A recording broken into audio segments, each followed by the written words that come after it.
এই ভিডিওটা শুধু দেখার জন্য না, এই ভিডিওটা নিজের জীবন বোঝার জন্য। একটা প্রশ্ন করি, খুব সাধারণ একটা প্রশ্ন, কিন্তু এই প্রশ্নের উত্তর না জানলে পুরো জীবনটাই ভুল দিকে চলে যেতে পারে। আপনি কেন জন্মেছেন? শুধু পড়াশোনা, চাকরি, বিয়ে, টাকা, নাকি এর চেয়েও বড় কিছু?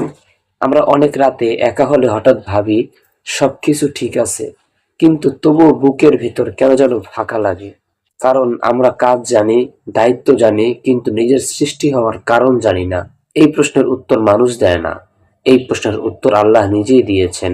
সূরাতুজ জারিয়াত আয়াত ৫৬তে আল্লাহ তাআলা বলেন, আমি জিন ও মানুষকে সৃষ্টি করেছি শুধু আমার ইবাদতের জন্য।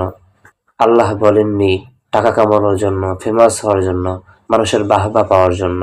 বলেছেন আমার ইবাদতের জন্য। অনেকে ভাবে ইবাদত মানে শুধু নামাজ রোজা। না, ইবাদত মানে আল্লাহ যেভাবে চান সেভাবে বাঁচা।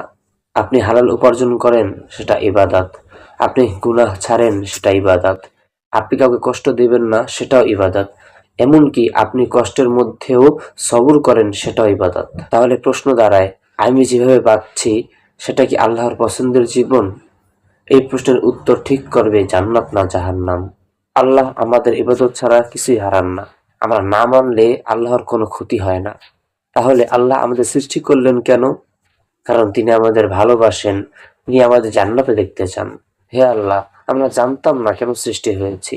আজ আপনি আমাদের মনে করিয়ে দিয়েছেন।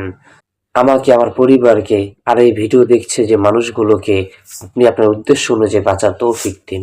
আমাদের জীবন যেন অর্থহীন না হয়, আমাদের মৃত্যু যেন লজ্জার না হয়। আমিন। পরের ভিডিওতে বলবো ইবাদত না করলে আমরা কি হারাই, মিস করবেন না।